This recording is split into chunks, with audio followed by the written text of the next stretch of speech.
नमस्कार विद्यार्थी मित्रांनो, माझं नाव सुहास भिसे. स्वागत आहे तुमचं सर्वांचं पडदा करंट अफेअर्स मराठी या आपल्या मायबोली भाषेतील एज्युकेशनल यूट्यूब चॅनलमध्ये.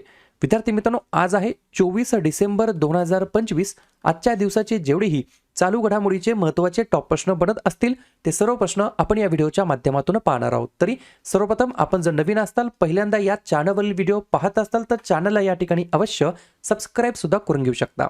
ठीक आहे, चला तर मग आपण आजच्या व्हिडिओला सुरुवात करूया. त्या अगोदर कालच्या व्हिडिओमध्ये जो काही शेवटचा प्रश्न विचारला होता त्या प्रश्नाचं उत्तर जाणून घेऊया. काय होता प्रश्न? दरवर्षी राष्ट्रीय गणित दिवस केव्हा साजरा करण्यात येत असतो? तर बऱ्याच विद्यार्थी मित्रांनी अगदी योग्य उत्तर टाईप करून सांगितलं आहे. पर्याय क्रमांक डी, 22 डिसेंबरला दरवर्षी विद्यार्थी मित्रांनो आपण या ठिकाणी राष्ट्रीय गणित दिवस म्हणून आपण साजरा करतो. बऱ्याच वेळेला हा प्रश्न रिपीट परीक्षेमध्ये विचारण्यात आलेला आहे. क्लिअर? आता पाहूया विद्यार्थी मित्रांनो प्रश्न क्रमांक पहिला.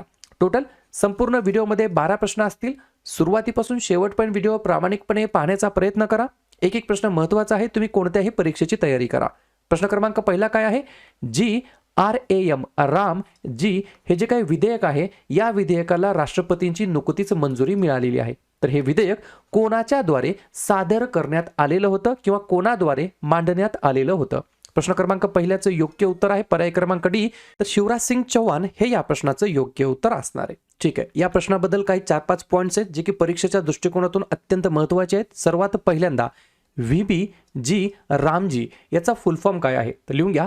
VBचा फुल फॉर्म आहे विकसित भारत. त्यानंतर GRAMG याचा फुल फॉर्म आहे गॅरंटी फॉर रोजगार अँड आजीविका मिशन. बरोबर. तर हे जे काही बिल आहे ते 2025चं आहे. लोकसभेमध्ये मंजूर करण्यात आलं 18 डिसेंबर 2025ला. राज्यसभेमध्ये मंजूर करण्यात आलं 19 डिसेंबर 2025ला. तर राष्ट्रपती यांच्याद्वारे मंजूर करण्यात आलं 21 डिसेंबर 2025ला. लक्षात घ्या, 2005च्या मनरेगाची या ठिकाणी जागा घेतलेलं हे विधेयक आहे. आणि रोजगार दिवस हा 100 वरून आता 125 दिवस देखील करण्यात आलेला आहे. आणि हे विधेयक मांडलं होतं जसं की आपण आत्ताच पाहिलं मंत्री शिवराज सिंग चौहान यांच्या मार्फत.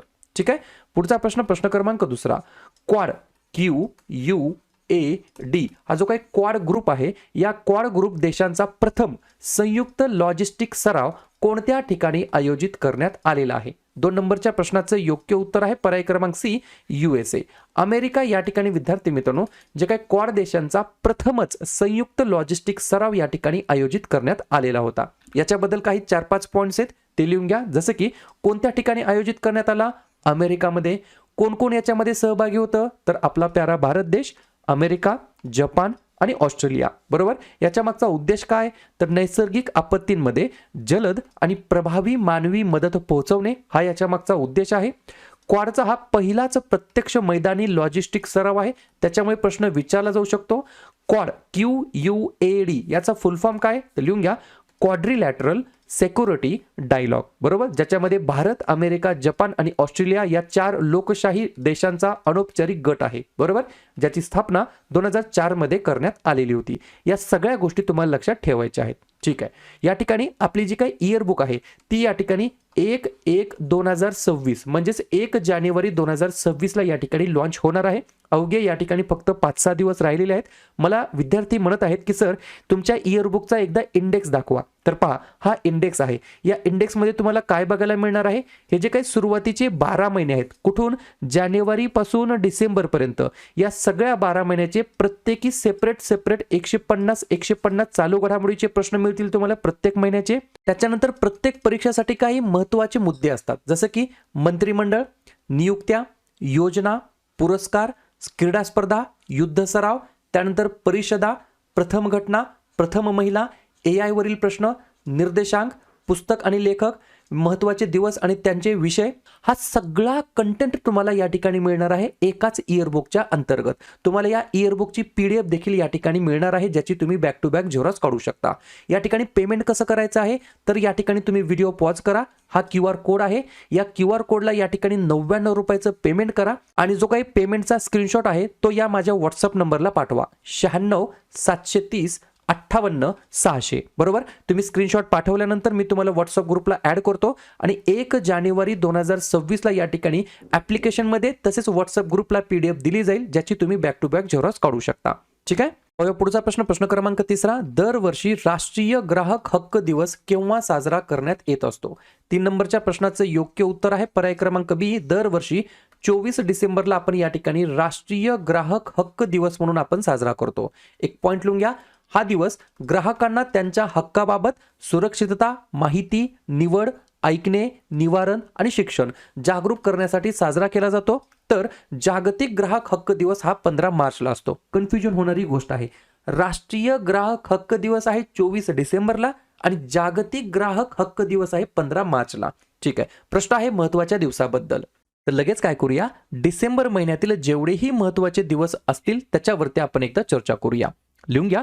1 डिसेंबरला जागतिक एड्स दिवस, 2 डिसेंबरला राष्ट्रीय प्रदूषण नियंत्रण दिवस, गुलामगिरीच्या निर्मूलनासाठी आंतरराष्ट्रीय दिवस आणि जागतिक संगणक साक्षरता दिवस, 3 डिसेंबरला जागतिक दिव्यांग दिवस आणि राष्ट्रीय वकील दिवस, 4 डिसेंबरला भारतीय नौदल दिवस आणि आंतरराष्ट्रीय चित्ता दिवस, 5 डिसेंबरला आंतरराष्ट्रीय स्वयंसेवक दिवस आणि जागतिक माती दिवस, 6 डिसेंबरला महापरिनिर्वाण दिवस, 7 डिसेंबरला सशस्त्र सेना ध्वज दिवस आणि आंतरराष्ट्रीय नागरी विमान वाहतूक दिवस, 9 डिसेंबरला आंतरराष्ट्रीय भ्रष्टाचार विरोधी दिवस, 10 डिसेंबरला मानवी हक्क दिवस आणि अल्फ्रेड नोबेल यांची पुण्यतिथी, 11 डिसेंबरला आंतरराष्ट्रीय पर्वत दिवस आणि युनिसेफ दिवस, 14 डिसेंबरला राष्ट्रीय ऊर्जा संवर्धन दिवस, 16 डिसेंबरला विजय दिवस, 18 डिसेंबरला भारतातील अल्पसंख्याकांचा हक्क दिवस, 19 डिसेंबरला गोवा मुक्ती दिवस, 20 डिसेंबरला आंतरराष्ट्रीय मानव एकता दिवस,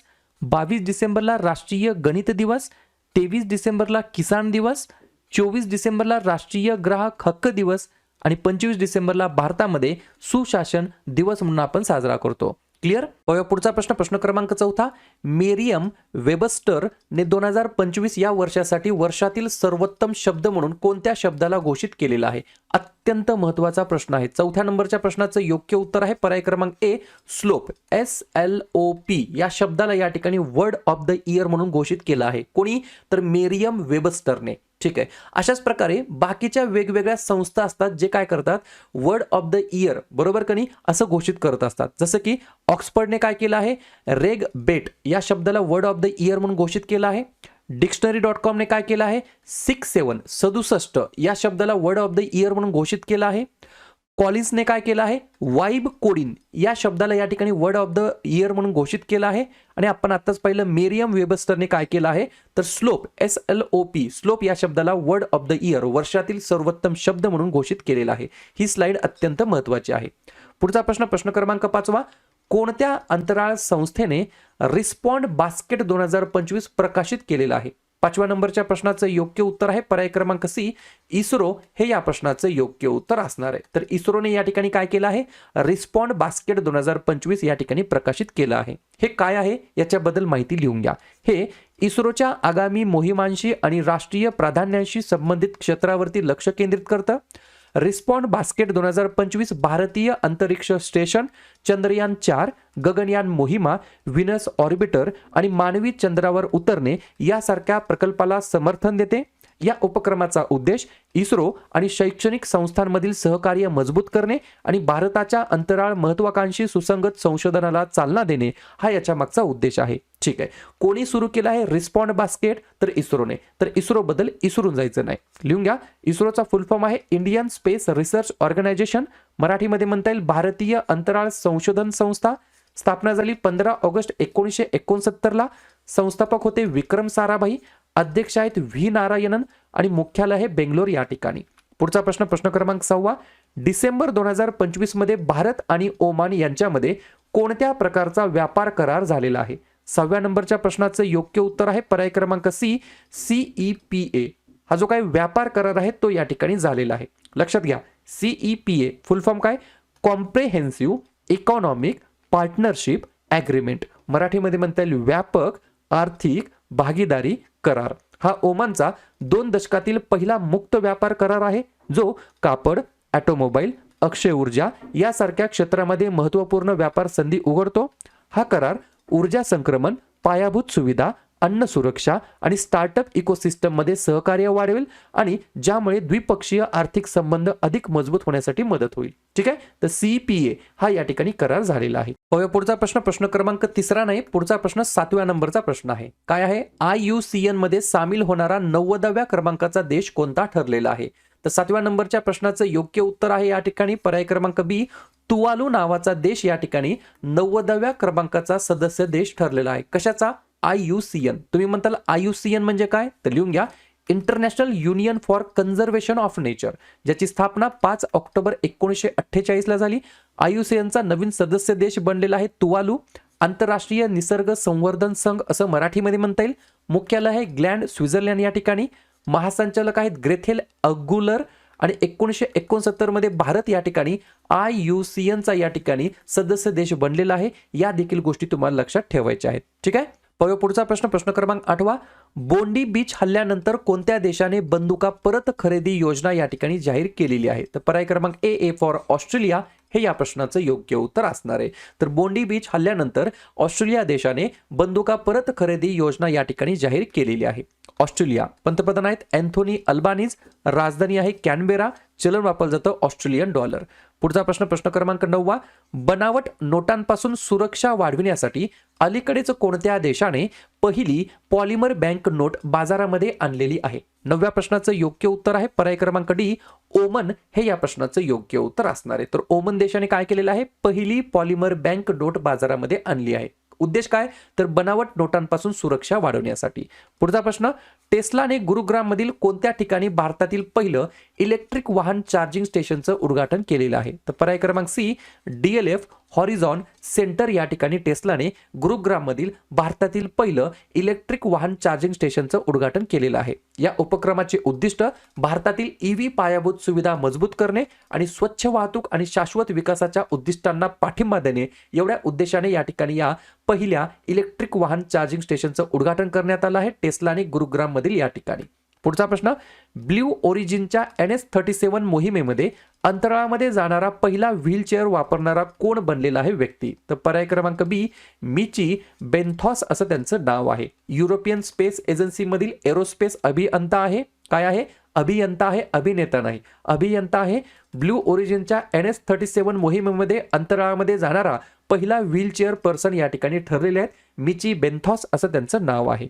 शेवटचा प्रश्न, उत्तर प्रदेश शिक्षण सेवा निवड आयोगाचे अध्यक्ष म्हणून कोणाची नियुक्ती करण्यात आलेली आहे? तर पर्याय क्रमांक A, प्रशांत कुमार असं त्यांचं नाव आहे. क्लिअर? तर अशा प्रकारे विद्यार्थी मित्रांनो हे होतात 12 प्रश्न. उपक्रम कंटेंट हा जो काही प्रयत्न आपण सुरू केलाय मराठी भाषेमध्ये कसा वाटतो अवश्य कमेंट करत चला. आणि तुमच्यासाठीचा आजचा खास प्रश्न, भारतीय शैलीतील कुस्तीचा पहिला आंतरराष्ट्रीय कार्यक्रम कोठे आयोजित करण्यात आलेला आहे? मुंबई, कोलकाता, जम्मू की दिल्ली?